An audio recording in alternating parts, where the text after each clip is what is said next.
दोस्तों, हम हर दिन बड़ी मेहनत से आपके लिए एक दिल दहला देने वाली हॉरर स्टोरी बनाते हैं। तो अगर आप हमारी यानी इंडियन राइटर चैनल की कहानियाँ एंजॉय कर रहे हैं तो हमारे चैनल को सब्सक्राइब कीजिए और हमारी लेटेस्ट वीडियोस की नोटिफिकेशन के लिए बेल आइकॉन दबाना मत भूलना। नमस्कार दोस्तों, मेरा नाम गोपाल है और मैं उत्तर प्रदेश के लखनऊ शहर के पास में मौजूद एक छोटे से गांव का रहने वाला हूं। दोस्तों, आज मैं आप लोगों के लिए जो कहानी लेकर आया हूं वो कहानी मेरे जीवन में खुद के साथ ही घटी एक ऐसी डरावनी घटना के बारे में है जिस घटना को आज भी याद करके मेरा दिल दहल उठता है। आज भी जब मैं अपना ऑटो चलाता रहता हूं तो मुझे ऐसा लगता है कि जैसे वो फिर से मुझे किसी अंधेरे वाले कोने में से दिखाई दे जाएगी, क्योंकि मेरे साथ वो जो डरावना हादसा हुआ था वो मेरे इसी ऑटो ड्राइविंग वाले काम के दौरान ही हुआ था। जिस वक्त वो हादसा हुआ उस वक्त तो मेरी उम्र भी इतनी ज्यादा नहीं थी और इसी वजह से उस चीज के होने के बाद मैं कुछ दिनों तक बिल्कुल सहम गया था। जिस रात मेरे साथ वो खौफनाक हादसा हुआ था उस रात के बाद मैंने लगभग 1 महीने तक ना ही तो मेरे ऑटो को हाथ लगाया था और ना ही मैं अपने घर से बाहर निकला था, क्योंकि जैसे ही मुझे मेरी आंखों के सामने अंधेरा नजर आता था तो मुझे सिर्फ उसी का वो खौफनाक और भयानक चेहरा दिखाई देता था। अंधेरे को देखते ही ऐसा लगता था कि जैसे वो किसी चीज के पीछे से अचानक से मेरे सामने आ जाएगी और इस बार मुझे जान से मार ही डालेगी।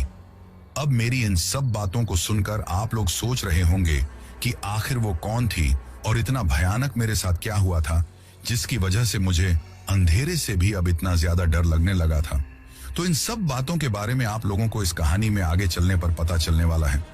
बस आप लोग अंत तक इस कहानी में बने रहो, क्योंकि जो खौफ और डर का स्तर आगे जाकर इस कहानी में आप लोगों को मिलने वाला है वैसा डर आप लोगों ने शायद ही आज तक किसी इंसान के साथ बीती हुई किसी डरावनी घटना को सुनते वक्त महसूस किया होगा। दरअसल ये घटना आज से 12 साल पहले की है। आज से 12 साल पहले मैं लगभग यही कोई 21 से 20 साल का नौजवान लड़का हुआ करता था। हमारा जो गांव था वो लखनऊ शहर से फिक्स 15 किलोमीटर की दूरी पर था और हमारे गांव के जैसे ही लखनऊ शहर के चारों तरफ बहुत सारे ऐसे गांव थे जहां से हर रोज कई मुसाफिर लखनऊ शहर की तरफ जाते थे और कई मुसाफिर लखनऊ शहर से उन अलग अलग गांवों में अपने रिश्तेदारों से मिलने के लिए या फिर किसी काम से आते जाते ही रहते थे। तो ऐसे में उस वक्त हमारे घर पर जो मेरे पापा की पुश्तैनी दुकान थी जिसमें वो पूजा पाठ करने का सामान बेचने का काम किया करते थे, अब वो दुकान धीरे धीरे बहुत कम चलने लगी थी, क्योंकि लोग लखनऊ शहर की तरफ ज्यादा जाने लगे थे और शहर जाने पर वो एक साथ वहीं से अपनी जरूरत का सारा सामान ले आते थे, जिसकी वजह से गांव में हमारी जो दुकान थी उस पर अब ग्राहक बहुत कम आने लगे थे। जब ग्राहक कम आने लगे तो जाहिर सी बात है कि आमदनी भी बहुत कम होने लगी थी और धीरे धीरे एक वक्त तो ऐसा आ गया था कि पूरे दिन में दुकान पर एक भी ग्राहक नहीं आता था, जिसकी वजह से अब घर के आर्थिक हालात बिगड़ने लगे थे और उस चीज की वजह से दिन ब दिन मेरे बाबूजी टेंशन में आने लगे थे। जब मैंने उनको इस तरीके से पैसों की वजह से टेंशन में आते हुए देखा तो मैं सोचता हूँ कि जब अपने रहते अपने माँ बाप पैसों की वजह से इतना सोच विचार में पड़ रहे हैं या फिर उनको इतनी मुश्किलें उठानी पड़ रही हैं तो फिर अपने होने का या ना होने का क्या मतलब है। इसी वजह से मैं ये फैसला करता हूँ कि अब से मैं उनकी कमाई में थोड़ा सहारा बनूंगा। लेकिन उस वक्त मुझे इस बात की समझ नहीं थी कि आखिर मैं ऐसा क्या काम करूं जिसकी वजह से मैं घर वालों को 2 रुपए कमा कर दे सकूं, क्योंकि मुझे कोई ऐसा काम चाहिए था जिस काम को करने के साथ साथ मैं अपनी आगे की पढ़ाई को भी चालू रख सकूं, क्योंकि उस वक्त तक मेरी सिर्फ कॉलेज की पढ़ाई ही कंप्लीट हुई थी और मैं आगे जाकर कुछ अच्छी सी नौकरी करना चाहता था। लेकिन सिर्फ घर के आर्थिक हालात खराब होने की वजह से ही मैं अपने सपनों को टूटते हुए नहीं देख सकता था। इसीलिए मैंने मेरे अगल बगल में रहने वाले लोगों से, अपने माँ और बाबूजी से बिना पूछे ही इस मामले में जब मैंने उन लोगों से बातचीत की तो उन्होंने मुझे कहा कि अपने अगल बगल में कोई ऐसा काम देख जिसको कोई दूसरा ना कर रहा हो और उस चीज की सबसे ज्यादा जरूरत हो। उनके ऐसा कहने पर मैंने लगभग 1 हफ्ते तक बहुत सारी चीजों को नोटिस किया, लेकिन जिस भी काम को करने की मैं सोचता उसमें कुछ ना कुछ प्रॉब्लम मुझे समझ में आ ही जाती थी।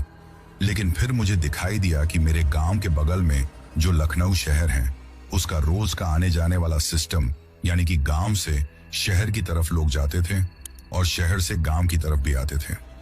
पर वो लोग हमेशा ही हमारे गांव से पूरे दिन में जो एक बस गुजरती थी उसके इंतजार में रहते थे। तो इसीलिए उस वक्त मैं दिमाग लगाता हूं कि अगर मैं एक ऑटो रिक्शा खरीद लूं या फिर कोई पुराना रिक्शा किराए पर ले लूं तो मैं इन सवारियों को शहर से गांव तक और गांव से शहर तक छोड़कर कुछ पैसे कमा सकता हूं। जैसे ही मेरे दिमाग में ये आइडिया आया तो मैंने इस बारे में अपने बाबूजी से बात की। जब मैंने बाबूजी से बात की तो पहले तो वो मुझे इस चीज के लिए मना कर देते हैं, क्योंकि उनका ऐसा मानना था कि इसकी वजह से मेरी पढ़ाई में बहुत ज्यादा डिस्टर्ब होगा। लेकिन मैंने उनसे कहा कि मैं अपनी पढ़ाई के लिए वक्त निकाल लूंगा। पर शायद उस वक्त मैं ये चीज बहुत गलत सोच रहा था, क्योंकि जैसे ही मैंने ऑटो रिक्शा चलाने का काम शुरू किया तो मुझे इस बात का अंदाजा ही नहीं था कि इस चीज की वजह से मेरी इतनी ज्यादा कमाई होने वाली है। क्योंकि मुझे तो वो ऑटो रिक्शा चलाने के बाद 5 मिनट का भी आराम नहीं मिलता था। जैसे ही मैं किसी को कहीं पर छोड़ता था तो वहीं से मुझे कोई दूसरी सवारी मिल जाती थी। और अगल बगल के गांवों में मैं अकेला ही एक ऐसा ऑटो रिक्शा वाला था जो शहर से सवारियों को लेकर गांव तक उनके घर के सामने तक छोड़कर आता था। और उस चीज के मुझे अच्छे खासे पैसे भी मिलते थे। बाकी जो ऑटो वाले थे वो सिर्फ शहर में ही ऑटो चलाने का काम किया करते थे। वो शहर से गांव की तरफ इतनी लंबी दूरी की सवारियां नहीं लेते थे, लेकिन मैं शहर से 15-15, 20-20 किलोमीटर की दूरी की सवारियां ले लिया करता था, क्योंकि जितनी ज्यादा लंबी दूरी की सवारी मिलती थी मुझे उतने ही ज्यादा पैसे मिलते थे। तो धीरे धीरे मुझे पैसों का ऐसा लालच आ गया था कि मैंने अपनी पढ़ाई वढ़ाई को बिल्कुल साइड में ही छोड़ दिया था, क्योंकि मुझे इस बात का अच्छी तरीके से पता था कि अगर लगातार 1 से 2 साल तक मेरी इसी तरीके से कमाई होती रही तो मेरे घर के आर्थिक हालात बहुत जल्द ही सुधर जाएंगे।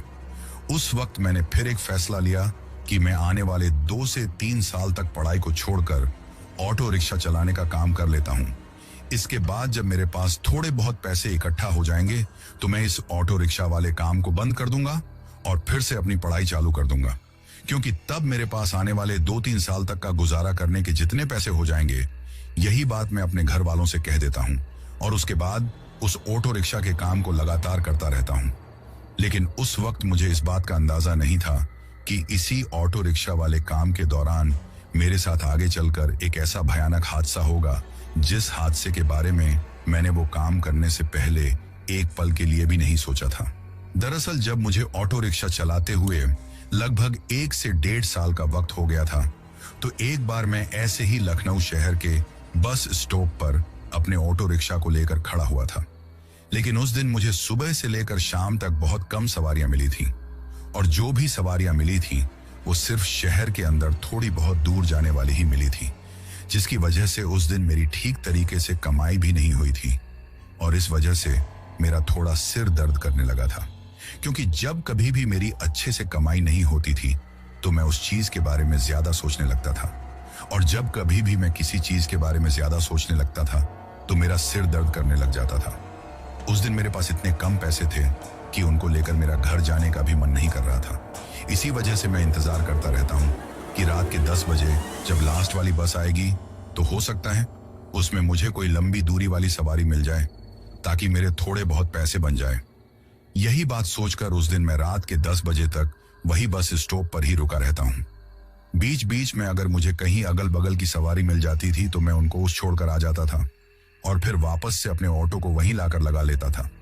अब धीरे धीरे शाम ढलने लगी और फिर अंधेरा हो गया था। अब ऐसा भी नहीं था कि मैं उसी दिन इतनी लेट तक रुका था, बल्कि मैं हर रोज लगभग रात के 8 से 9 बजे के आसपास में शहर से अपने गांव की तरफ जाने के लिए रवाना होता था और उस दौरान जो भी सवारियां मुझे मेरे गांव की तरफ जाने वाली मिलती थी वो उनको भी अपने साथ ऑटो में बिठा लेता था। रात के 9 बजे के आसपास मैं घर पहुंचता था और सुबह के 7 बजते ही फिर से अपने घर से शहर की तरफ निकल पड़ता था। लेकिन क्योंकि आज सवारियां बहुत कम थी और कमाई काफी कम हुई थी तो मैं रात को 10 बजे आने वाली बस का इंतजार कर रहा था। काफी देर इंतजार करने के बाद जैसे ही घड़ी में रात के 10 बजे तो वो 10 बजे वाली बस भी आ जाती है। जैसे ही वो बस आती है तो मैं बड़ी उत्सुकता से उसकी तरफ देखने लगता हूँ, लेकिन उस बस में जितनी भी सवारियां थी वो धीरे धीरे करके बस से नीचे उतरकर इधर उधर जाने लगती हैं। कोई भी मेरे पास आकर मुझे कहीं जाने के लिए नहीं पूछ रहा था। फिर जब बस पूरी तरीके से खाली हो गई तो मैं भी बड़ा ही निराश होकर वापस अपने ऑटो में जाकर बैठ गया और वहां पर बैठा बैठा अपने ऑटो के अंदर जो न्यूज़पेपर पड़ा हुआ था उसको देखने लगा। मैं हमेशा ही अपने ऑटो में न्यूज़पेपर रखता था क्योंकि कई सवारियां लंबी दूरी की ऐसी मिल जाती थीं जो कि अक्सर मुझसे न्यूज़पेपर मांग लेती थीं। इसी वजह से मैं हर रोज 2 से 4 रुपये का मिलने वाला वो न्यूज़पेपर सुबह सुबह ही खरीद लेता था। और उस दिन भी निराश होकर जब मैं उसको पढ़ रहा था तो अचानक से ही मुझे फिर से उस बस की सीढ़ियों से किसी के नीचे उतरने के कदमों की आवाज सुनाई देती है। पहले तो मुझे लगा कि शायद बस का कंडक्टर या फिर ड्राइवर होगा, लेकिन जब एकाएक ही मेरी नजर उस तरफ गई तो मुझे दिखाई दिया कि उस बस से एक जवान औरत उतर रही है। लेकिन उसके पहनावे को देखकर ऐसा बिल्कुल भी नहीं लग रहा था कि वो किसी शहर की रहने वाली है, बल्कि उसका जो पहनावा था उसको देखकर यही लग रहा था कि वो किसी गांव की ही रहने वाली है, क्योंकि उसने अपने चेहरे पर भी काफी लंबा घूंघट निकाल रखा था। इसके साथ ही उसकी गोद में एक छोटा बच्चा था जिसकी उम्र लगभग 3 से 4 साल के आसपास में थी। जब वो औरत बस से नीचे उतरी तो उसके एक हाथ में तो उसका वो छोटा बच्चा था और दूसरे हाथ से उसने एक बड़ा सा संदूक पकड़ रखा था जिसको वो बड़ी ही मुश्किल से उस बस से नीचे उतार रही थी। जब मैंने उस औरत को उस तरीके से परेशान होते हुए देखा तो मैं अपने ऑटो से उतरकर भागता हुआ उसके पास जाता हूँ और उससे कहता हूँ कि अरे बहन जी, रहने दीजिए, मैं आपकी मदद कर देता हूँ, लाइए मैं इस संदूक को नीचे उतार देता हूँ। मेरे ऐसा कहते ही वो उस संदूक को छोड़ देती है, जिसके बाद मैं उसको नीचे उतारने लगता हूँ। लेकिन पता नहीं उस औरत ने उस बंदूक के अंदर ऐसा क्या भर रखा था जिसकी वजह से उसके अंदर काफी ज्यादा वजन था। जब मैंने उसको बस से नीचे उतारा तो मुझे उसको नीचे उतारने में काफी ज्यादा मेहनत करनी पड़ी थी, लेकिन जैसे ही मैंने उस संदूक को नीचे उतारा तो उसको नीचे उतारने के बाद वो औरत भी बस की सीढ़ियों से नीचे उतर जाती है। लेकिन उस वक्त तक भी उसने अपने चेहरे पर वो घूंघट निकाल ही रखा था। फिर इससे पहले कि मैं उससे कुछ पूछता वो मुझसे कहती हैं कि भैया, आप कोई ऑटो वाले हो? तो मैं उससे कहता हूं कि हाँ, ये बगल में जो ऑटो खड़ा हुआ है ये मेरा ही है, बताओ तुमको कहाँ जाना है? तो मेरे ऐसा कहते ही वो मुझसे कहती हैं कि मुझे तो भीनमाल जाना है। अब जैसे ही उसने उस गांव का नाम लिया जिसका नाम भीनमाल था तो मैं थोड़ा सोच में पड़ जाता हूँ, क्योंकि वो जो गांव था वो लखनऊ शहर से लगभग 20 से 25 किलोमीटर की दूरी पर था और जिस तरफ मेरे गांव के लिए रास्ता जाता था वो उसके बिल्कुल अपोजिट साइड में था। तो अगर उस रात मैं उस सवारी को उसके गांव तक छोड़कर आता तो 25 किलोमीटर उसके गांव जाने का, फिर 25 किलोमीटर वापस आने का और वापस लखनऊ आकर फिर लगभग 15 किलोमीटर तक मेरे को वापस मेरे घर जाना था। ऐसे में वो चीज मेरे को थोड़ी कम ही समझ में आती है। एक पल के लिए तो मैं उसको मना करने वाला था, लेकिन फिर जब मैंने उसकी गोद में वो छोटा बच्चा देखा तो मुझे उसके ऊपर काफी ज्यादा दया आ जाती है, क्योंकि जो 3 से 4 साल का छोटा बच्चा उसकी गोद में था वो दिखने में बहुत ज्यादा मासूम था। वो मेरी तरफ देखकर अजीब तरीके से मुस्कुरा रहा था। उसकी वो मुस्कुराहट देखकर मैं उसकी तरफ मोहित हो जाता हूँ और फिर उससे कहता हूँ कि ठीक है बहन जी, मैं अपना ऑटो लेकर आता हूँ, आप अपने संदूक को उठाकर जरा ऑटो में रख देना।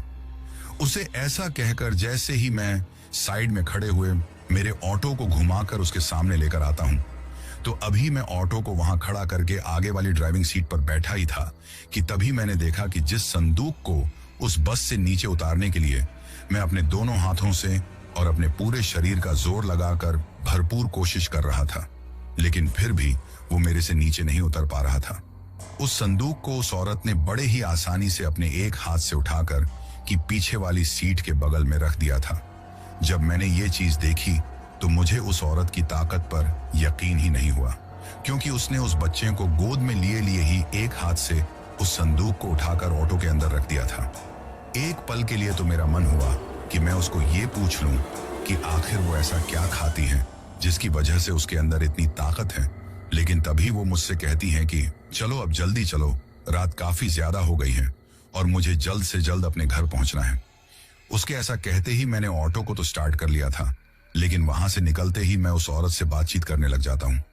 वहां से निकलते ही मैंने उससे पूछा कि बहन जी, आप इतनी रात को कहां से आ रही हो और आपको आने में इतना लेट क्यों हो गया?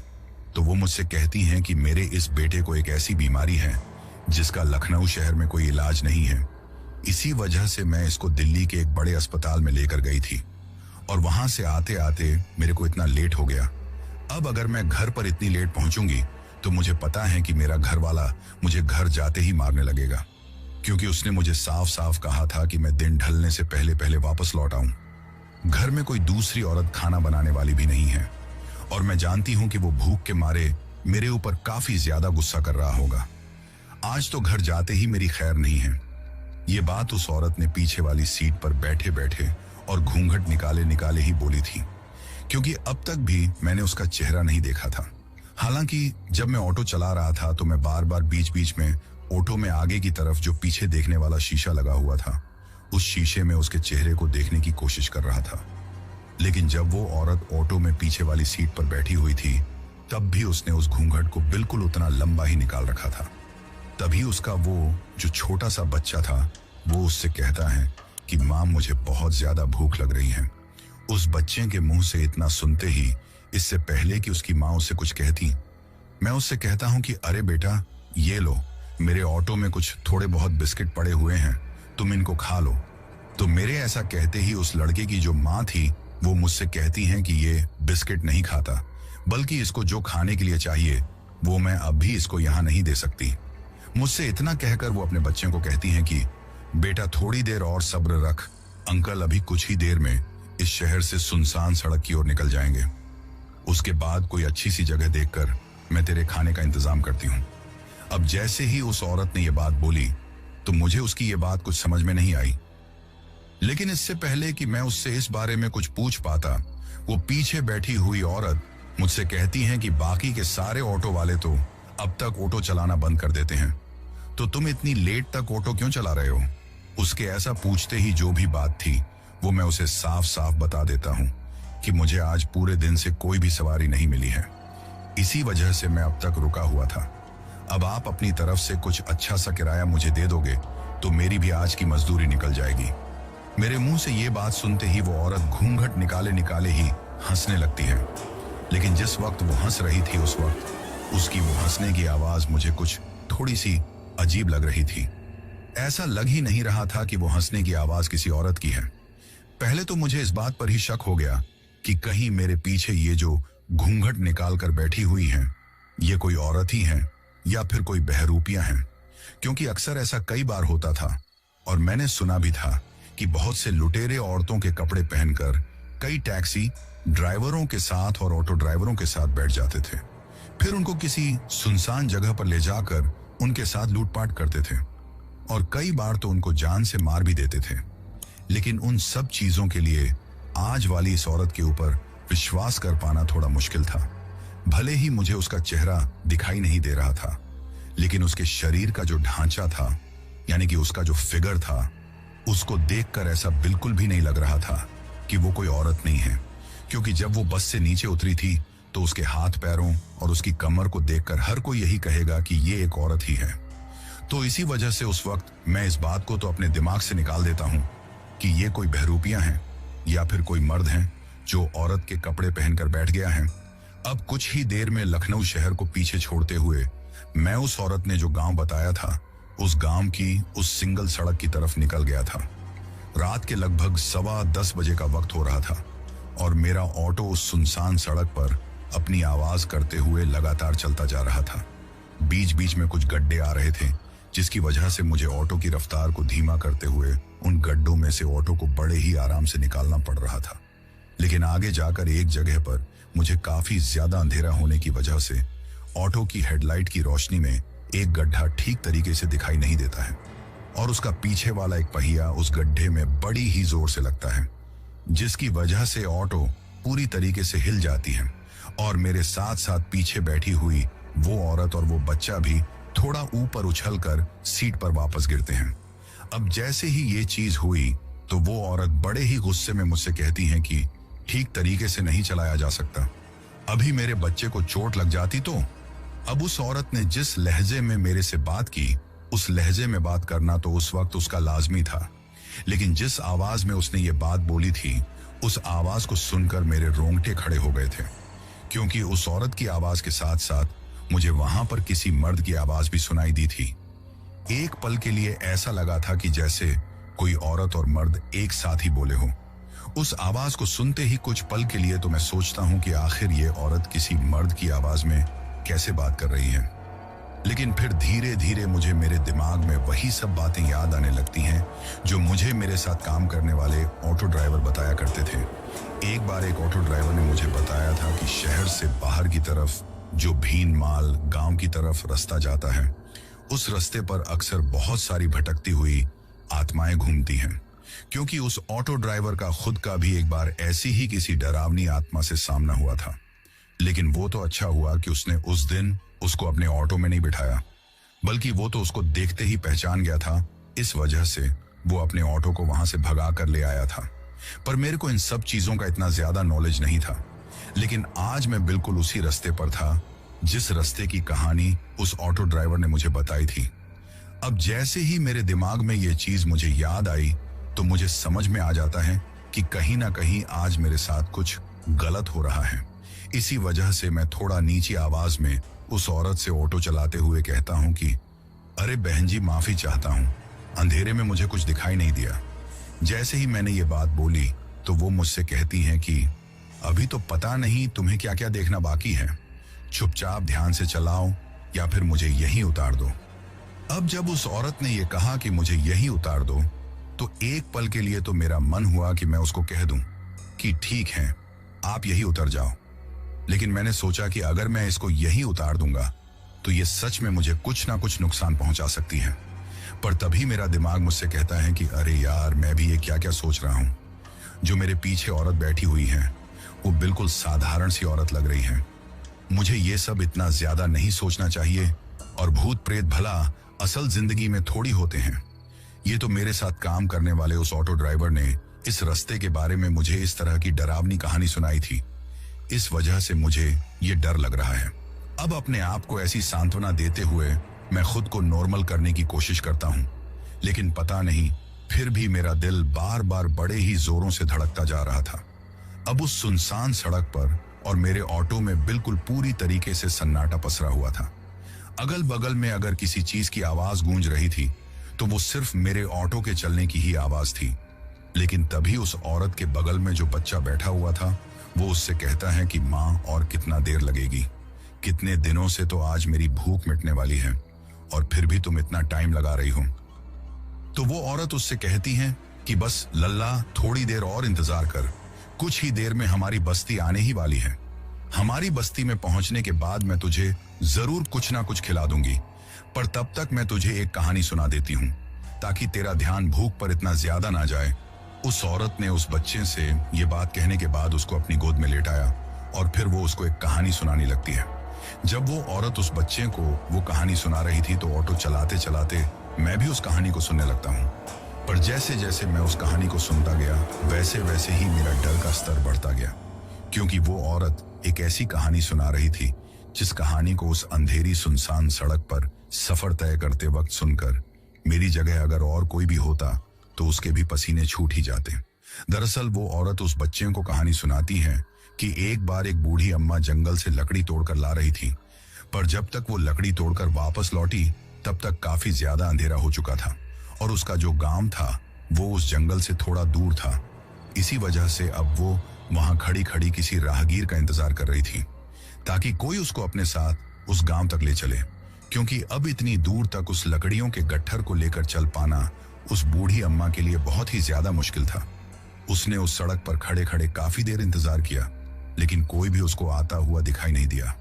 फिर तभी एक रामू नाम का शख्स अपनी बैलगाड़ी को लेकर उस रास्ते से गुजरता है। अब जैसे ही उस बूढ़ी अम्मा को यह दिखाई देता है कि कोई उस तरफ अपनी बैलगाड़ी लेकर आ रहा है तो वो दूर से ही उसको हाथ से रुकने का इशारा करती है। पर रामू काफी ज्यादा डरपोक था। वो उस बूढ़ी औरत को देखकर ये सोच लेता है कि वो कोई चुड़ैल या फिर डायन है जो कि रात के इस वक्त इस जंगल में खड़ी खड़ी उसको रुकने का इशारा कर रही है। हालांकि वास्तव में वो रात भी काफी ज्यादा डरावनी ही थी। चारों तरफ घनघोर अंधेरा पसरा हुआ था और सड़क के दोनों तरफ घना जंगल था। अब जब वो औरत उस बच्चे को ये कहानी सुना रही थी तो वो उस कहानी में बिल्कुल वही चीज बता रही थी जिन चीजों के बीच से होकर उस वक्त मैं गुजर रहा था। वही सुनसान सड़क और सड़क के दोनों तरफ वही घना जंगल। हर एक चीज को वो उसी चीज से जोड़ती जा रही थी जो चीज उस वक्त हो रही थी। इससे आगे वो औरत अपने बच्चों को उस कहानी में सुनाती है कि जब रामू ने उस बूढ़ी अम्मा के पास अपनी बैलगाड़ी को नहीं रोका और वो उसके सामने से उसको दौड़ाता हुआ ले गया, तो ऐसा करने पर थोड़ी दूर आगे जाते ही अचानक से उसकी बैलगाड़ी का एक पहिया निकल जाता है और मजबूरी में उसको वो बैलगाड़ी वहीं पर रोकनी पड़ती है। लेकिन तब तक वो बुढ़ी अम्मा अपने उस लकड़ियों के गट्ठर को उस सड़क पर घसीटते हुए जहां पर रामू की बैलगाड़ी का वो पहिया निकला था वहां तक पहुंच गई थी। जब रामू ने उस बूढ़ी औरत को अपनी तरफ आते हुए देखा तो पहले तो वो सोचता है कि मैं यहां से भाग जाऊं, लेकिन वो सड़क अब भी काफी दूर तक उसी जंगली इलाके से गुजरने वाली थी। इसी वजह से रामू को इस बात का अच्छी तरीके से अंदाजा था कि वो यहां से भागकर भी उस बूढ़ी अम्मा के हाथों से नहीं बच पाएगा। लेकिन तभी वो बेचारी बूढ़ी अम्मा वहां जाकर उससे कहती हैं कि अरे बेटा, अगर मैं तुम्हारी कुछ मदद कर सकती हूं तो तुम मुझे बताओ, पर बदले में तुम्हें भी मेरी मदद करनी पड़ेगी। मेरा गांव यहां से थोड़ी दूर ही है, तो अगर तुम्हारी बैलगाड़ी ठीक हो जाए तो तुम मुझे आगे तक छोड़ देना। अब जैसे ही उस बूढ़ी अम्मा ने यह बात कही तो रामू को लगता है कि ये तो कोई साधारण सी बूढ़ी औरत है। मैं तो बेकार में ही इसको कोई डायन या फिर चुड़ैल समझ रहा था। अपने मन को इस तरीके से तसल्ली देते हुए वो उस बूढ़ी अम्मा से कहता है कि अरे हाँ अम्मा, बस अभी थोड़ी ही देर में मैं इस पहिए को वापस चढ़ा देता हूं, उसके बाद आप मेरे साथ चल लेना। फिर कुछ देर की मेहनत के बाद वो बूढ़ी अम्मा और रामू मिलकर उस बैलगाड़ी के उस निकले हुए पहिए को वापस चढ़ा देते हैं। पहिया चढ़ते ही बैलगाड़ी फिर से ठीक हो जाती है। जैसे ही बैलगाड़ी ठीक हुई तो रामू बैलगाड़ी के ऊपर जाकर बैठ जाता है और उस बूढ़ी अम्मा से भी पीछे की तरफ बैठने के लिए कहता है। रामू के ऐसा कहते ही बूढ़ी अम्मा बैलगाड़ी पर पीछे की तरफ बैठ जाती हैं। फिर वो बैलगाड़ी उस सुनसान सड़क पर अजीब तरह से चरचर की आवाज करते हुए चलने लगती है। अभी वो बैलगाड़ी उस सड़क पर चल ही रही थी कि तभी अचानक से ही रामू को अपने कंधे पर पीछे की तरफ से किसी के हाथ रखने का एहसास होता है। जैसे ही एकाएक रामू को किसी के अपने कंधे पर हाथ रखने का एहसास हुआ तो वो काफी ज्यादा डर गया। उस वक्त वो इतना ज्यादा डर गया कि उसके अंदर इतनी भी हिम्मत नहीं हुई कि वो पीछे की तरफ मुड़कर ये देख ले कि आखिर वो हाथ किसने उसके कंधे पर रखा है। पर उस वक्त वो सिर्फ इतनी ही हिम्मत कर पाता है कि अपनी आंखों को थोड़ा सा तिरछा करके जिस कंधे पर किसी का हाथ रखा हुआ था वो उस हाथ की तरफ देखता है। लेकिन जैसे ही वो उस हाथ की तरफ देखता है तो उसे दिखाई देता है कि जो हाथ उसके कंधे पर रखा हुआ है उस हाथ की उंगलियों पर इतने लंबे लंबे नाखून हैं कि अगर वो नाखून एक बार उसके बदन के अंदर चले गए तो फिर जो दर्द उसको सहन करना पड़ेगा उसकी कोई सीमा नहीं थी। लेकिन उस वक्त उन लंबे लंबे नाखूनों को देखकर रामू जिस डर में जी रहा था उसकी भी कोई सीमा नहीं थी। अभी उस औरत ने इतनी बात उस कहानी में बताई ही थी कि तभी मुझे ऑटो चलाते हुए मेरे कंधे पर किसी के हाथ रखने का एहसास होता है। उस चीज के होते ही मैं अपनी नजरों को तिरछा करके मेरे कंधे की तरफ तो नहीं देखता हूं, लेकिन सामने की तरफ ऑटो में पीछे देखने के लिए जो शीशा लगा हुआ था वहां पर नजरों को घुमाकर ऊपर की तरफ देखता हूं। और जैसे ही मैं उस शीशे की तरफ देखता हूं तो जो मुझे उस शीशे के अंदर दिखाई देता है उसको देखकर उस वक्त मेरी डर के मारे घी बैठ गई थी। मेरा गला पूरी तरीके से सूख चुका था और एक ही पल में मेरे माथे से पसीने की बूंदें निकलने लगे थे, क्योंकि जो कुछ भी मैंने उस शीशे के अंदर देखा था वो इतना ज्यादा भयानक और डरावना था कि उस वक्त उस शीशे के अंदर वो सब कुछ देखकर मेरी वहीं की वहीं फटकर पिचेत्र हो गई थी। पर मेरे डर का स्तर तब जाकर बढ़ा जब उस शीशे में वो उतना भयानक मंजर देखने के साथ साथ मुझे मेरे कानों में एक बहुत ही भारी और खौफनाक सी आवाज में किसी के हंसने की आवाज सुनाई देती है। वो हंसने की आवाज बिल्कुल उसी तरीके से एक औरत और मर्द की मिलीजुली आवाज में थी। हाँ, मैं जानता हूं कि इस वक्त आप लोग यही सोच रहे होंगे कि आखिर मैंने उस शीशे के अंदर ऐसा क्या देख लिया था जिसकी वजह से मैं इतना ज्यादा डर गया था। और दूसरी बात यह कि मेरे उस कंधे पर वो हाथ आखिर किसका था। अब इस वक्त आपके जहन में जो बातें चल रही हैं उस वक्त उस काली घनी अंधेरी रात में उस सुनसान सड़क पर ऑटो चलाते हुए मेरे मन में भी सिर्फ यही बातें चल रही थीं। क्योंकि जो कुछ भी मैंने शीशे के अंदर देखा था उसके ऊपर मुझे विश्वास नहीं था। इसीलिए मैं किसी तरीके से हिम्मत करके धीरे धीरे अपनी गर्दन को घुमाकर पीछे की तरफ देखने की कोशिश करता हूं। लेकिन जैसे जैसे मैं धीरे धीरे अपने गर्दन को उस चलती हुई ऑटो में पीछे की तरफ घुमाकर देखने की कोशिश कर रहा था, वैसे वैसे ही जो हाथ मेरे कंधे पर रखा हुआ था उसकी पकड़ मेरे कंधे पर काफी ज्यादा मजबूत होती जा रही थी। जिस किसी ने भी मेरे कंधे पर वो हाथ रखा था वो अपने उस हाथ की उंगलियों को मेरे बदन पर काफी ज्यादा मजबूती से कसता जा रहा था। पर उसी के साथ मुझे अपने कंधे पर एक अजीब सी चुभन होने लगी थी, जैसे कि उन उंगलियों में जैसी वो औरत कहानी सुना रही थी बिल्कुल वैसे ही काफी लंबे लंबे नाखून हैं और वो मेरे बदन में अब चुभने लगते हैं। पर उस हाथ की तरफ देखने से पहले मैं पीछे की तरफ देखना चाहता था। इसीलिए जैसे ही मैंने पीछे की तरफ अपनी गर्दन को घुमाकर देखा तो मैं उस तरफ देखता ही रह गया, क्योंकि जब मैंने शीशे में देखा था तो मुझे दिखाई दिया था कि मेरी पीछे वाली सीट पर उस औरत के साथ कोई बच्चा नहीं बैठा है, बल्कि एक बहुत ही भयानक और राक्षस की तरह दिखने वाला इंसान बैठा हुआ है। अब वो इंसान था या फिर कोई शैतान ये तो मुझे नहीं पता, लेकिन उसके बगल में जो औरत थी वो तो बिल्कुल भी इंसान नहीं थी। इसका मुझे पक्का यकीन हो गया था, क्योंकि जैसे ही मैंने उस शीशे में देखा था तो मुझे दिखाई दिया कि उस औरत ने अब कोई भी घूंघट नहीं निकाल रखा है, जिसकी वजह से मुझे उसका चेहरा बिल्कुल साफ साफ दिखाई दे रहा था। पर उसका जो चेहरा था वो किसी बहुत ही भयानक और डरावनी चुड़ैल की तरह का था, जिसकी आधी से ज्यादा चमड़ी इस तरीके की हो रखी थी कि जैसे किसी ने उसको वहां से बुरी तरीके से नोच नोच कर काट डाला हो।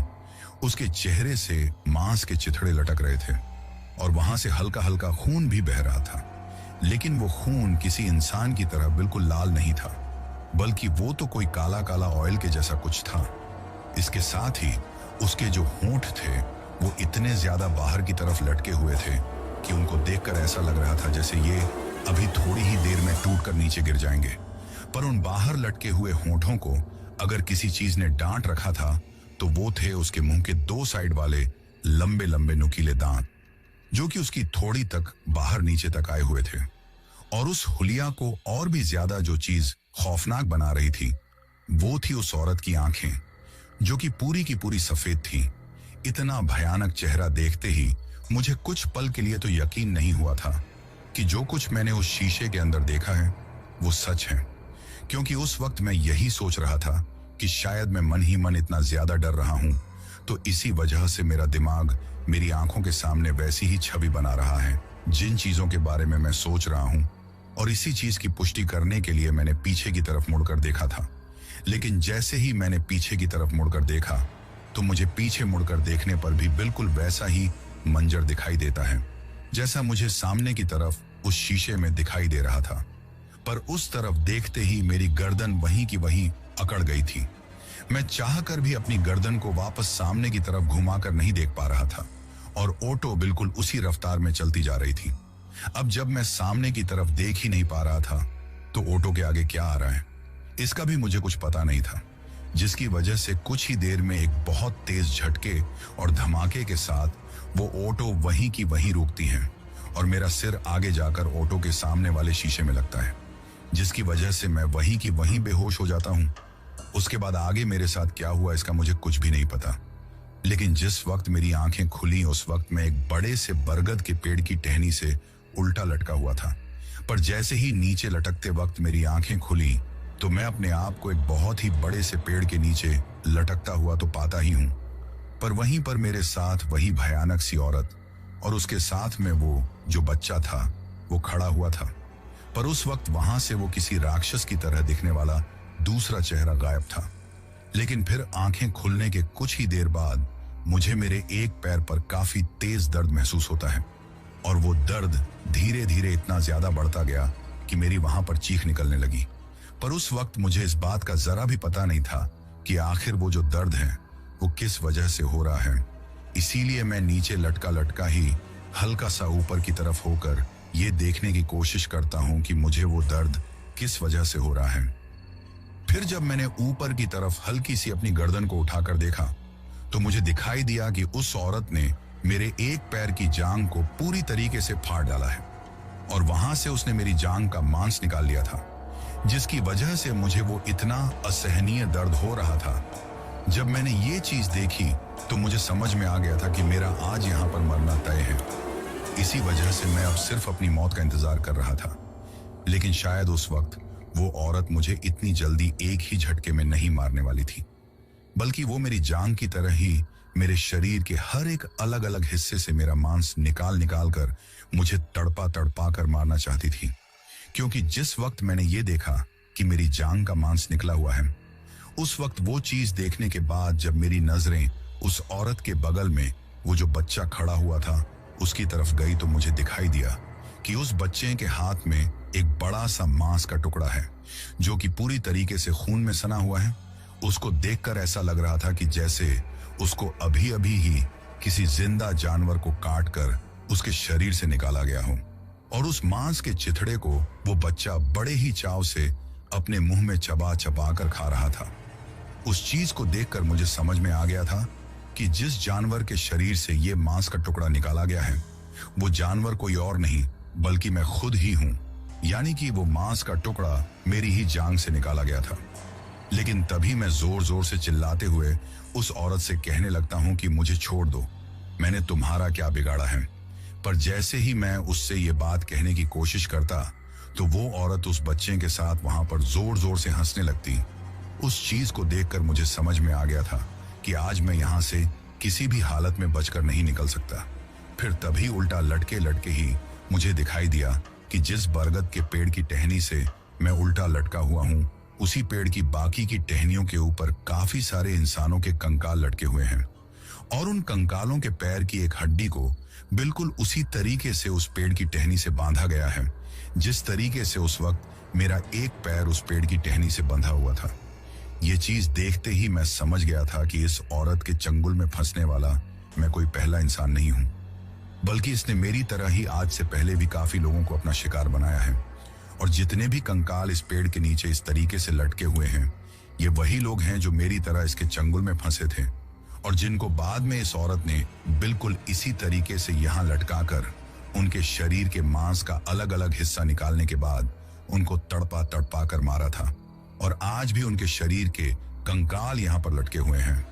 उस चीज को देखकर मैं सोच रहा था कि जब मेरे बाद ये किसी दूसरे शख्स को यहाँ पर अपना शिकार बनाकर लेकर आएगी तो शायद तब तक मेरे शरीर का कंकाल भी बिल्कुल इन्हीं कंकालों की तरह यहाँ पर लटका हुआ रहेगा। अब उस वक्त बस मैं अपनी मौत का इंतजार कर रहा था। मैंने वो सारी चीजें देखने के बाद बिल्कुल ही जीने की आस छोड़ दी थी। तभी मुझे दिखाई देता है कि वो चुड़ैल जैसी दिखने वाली भयानक चेहरे वाली औरत मेरे सिर के बिल्कुल नीचे एक बड़ा सा कटोरा लाकर रखती है जो कि शायद किसी मिट्टी के मटके का टूटा हुआ हिस्सा था।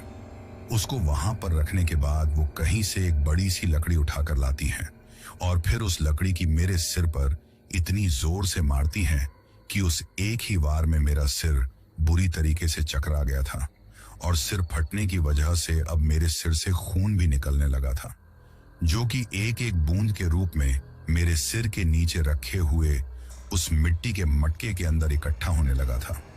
उस टपकते हुए खून को देखकर वो औरत वहीं मेरे बगल में ही बैठ जाती है। शायद वो मेरे उस निकलते हुए खून से उस मिट्टी के मटके के भरने का इंतजार कर रही थी।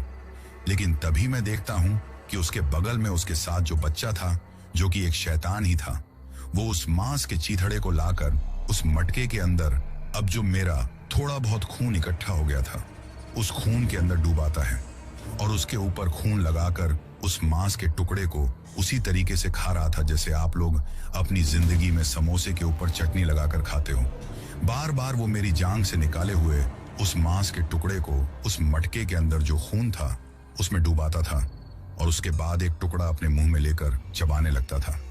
तभी वो औरत भी उससे थोड़ा सा टुकड़ा उस मांस का लेती है और खुद भी बिल्कुल उसी तरीके से उसके ऊपर खून लगाकर खाने लगती है। इतनी भयानक चीज देखने के बाद तो मुझे अब अपने आप को किसी कुत्ते की मौत से भी बुरा मरते हुए देखकर बहुत ज्यादा दुख हो रहा था। लेकिन उस वक्त मैं कुछ कर भी नहीं सकता था। अपने आप को बचाने का मुझे उस टाइम पर कुछ भी रास्ता नजर नहीं आ रहा था। तभी मुझे बचपन में अपनी दादी के द्वारा सुनाई हुई एक कहानी याद आती है। उस कहानी में उन्होंने मुझे बताया था कि जब कभी भी इंसान को ये लगे कि वो किसी ऐसी मुसीबत में फंस गया है जहां से उसका निकल पाना बहुत ज्यादा मुश्किल है। और वो मुसीबत ऐसी है जहां पर इंसानों की ताकत नहीं चल सकती, तो फिर वहां पर सिर्फ एक ही ताकत काम आ सकती है, और वो ताकत भगवान की ताकत होती है। तो वैसी स्थिति में फंसने के बाद इंसान को सिर्फ भगवान को ही याद करना चाहिए, क्योंकि इस संसार में 3 ही शक्तियां वास करती हैं। पहली शक्ति है भगवान, दूसरी शक्ति है इंसान, और तीसरी शक्ति है शैतान, यानी कि प्रेत, चुड़ैल, डायन और जितनी भी इनकी अलग अलग प्रजातियां होती हैं।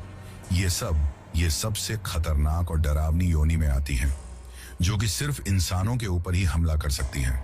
भगवान जहां रहते हैं वहां से तो ये अपना बसेरा कोसों दूर रखते हैं। तो इसी वजह से जब मुझे अपनी दादी की कही हुई ये बात याद आती है, तो मैं मन ही मन भगवान को याद करने लगता हूँ और उनसे सिर्फ एक ही प्रार्थना करता हूँ कि या तो मुझे यही की यही मौत दे दो, क्योंकि मुझसे अब ये दर्द बर्दाश्त नहीं होता, या फिर मुझे इस चंगुल से किसी भी तरीके से बाहर निकालो। अब मैं बार बार मन ही मन सिर्फ यही बात बोले जा रहा था, पर पता नहीं तभी फिर से कोई मेरे सिर पर किसी चीज से बहुत जोर से वार करता है, और उसके साथ ही मैं वहां पर बेहोश हो जाता हूँ। जब मेरे सिर पर वो चोट लगी थी, तब तो मुझे ऐसा लगा कि जैसे शायद इस चुड़ैल ने ही मेरे सिर पर मारा है। पर जब मुझे हल्का सा होश आया तो मुझे दिखाई देता है कि मेरा ऑटो सड़क के बगल में एक पेड़ के अंदर ठुका हुआ है, और मैं अपने वोटों के अंदर ही उसके स्टीयरिंग पर बेहोश पड़ा हुआ हूँ। अपने आप को जब मैं होश में आता हुआ देखता हूँ तो मुझे दिखाई देता है कि मेरी ऑटो में कोई भी नहीं है, और ना ही वहां से दूर दूर तक कोई था। पर जिस पेड़ में उस वक्त मेरी ऑटो ठुकी हुई थी वो एक पीपल का पेड़ था, और उस पीपल के पेड़ के तने के नीचे उसकी जड़ों में भगवान शिव की मूर्ति रखी हुई थी। इसके साथ ही वहां पर पूजा पाठ करने की चीजें भी थी। उस चीज को देखकर ऐसा लग रहा था कि जैसे अगल बगल के गांव में रहने वाली औरतें या फिर कोई पंडित पुजारी वहां जाकर उस पीपल के पेड़ की पूजा करता है।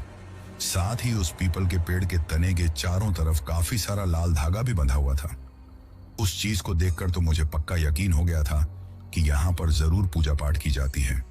लेकिन उस वक्त वो जो पीपल का पेड़ था उस सड़क के बगल में थोड़ा हल्का सा खाई में था, जिसकी वजह से मेरा ऑटो अब आगे की तरफ मुंह करके उस खाई में फंस गया था। पर जब मैं ऑटो से नीचे उतरकर उसको वापस धक्का देने की कोशिश करता हूं, तो वो ऑटो बड़ी ही आसानी से वहां से बाहर निकल जाता है।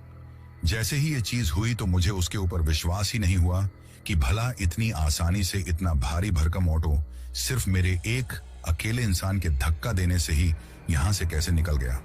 पर तभी मुझे एहसास होता है कि मुझे इस जगह से जितना जल्दी हो सके उतना जल्दी वापस शहर की तरफ लौट जाना चाहिए, क्योंकि जो कुछ भी मैंने देखा था और महसूस किया था शायद वो मेरा सपना या भ्रम हो सकता था।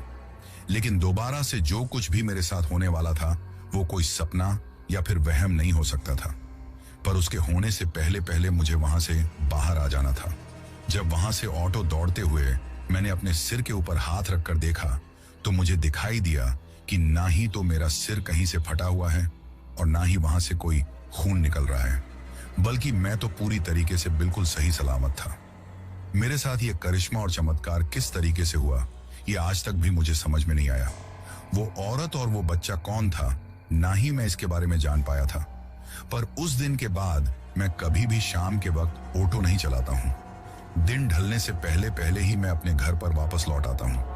लेकिन उस दिन से आज तक भी मेरे शरीर पर एक निशानी है, और वो निशानी ये है कि जिस जगह से उस चुड़ैल ने मेरी जान को काट कर मेरा मांस निकाला था, उस सपने से या फिर उस हादसे से बाहर आने के बाद भी जब मैं अपने ऑटो को वहां से दौड़ाकर अपने घर लेकर आया और जब मैंने रात के वक्त कपड़े चेंज किए तो मुझे दिखाई दिया कि मेरी वो जांघ उतनी जगह से पूरी तरीके से काली पड़ी हुई है। वहां पर एक अजीब तरह का काला काला निशान पड़ा हुआ था, जैसे कि मुझे वहां पर कोई चोट लग गई हो, पर ना ही तो मुझे वहां पर कोई दर्द हो रहा था और ना ही मेरा वहां से खून निकल रहा था। लेकिन वो निशान उस दिन के बाद से लेकर आज तक भी मेरी जांघ के ऊपर है। तो दोस्तों, दिल थाम के बताओ कैसी लगी आपको ये कहानी। अगर सच में मज़ा आया, डर लगा या दिमाग हिल गया हो तो इंडियन राइटर चैनल को सब्सक्राइब करना बिल्कुल मत भूलना। और हाँ, इसे अपने दोस्तों के साथ शेयर करो ताकि डर का मज़ा सबको मिले। मिलते हैं अगली कहानी में, तब तक के लिए सतर्क रहो और सुनते रहो इंडियन राइटर।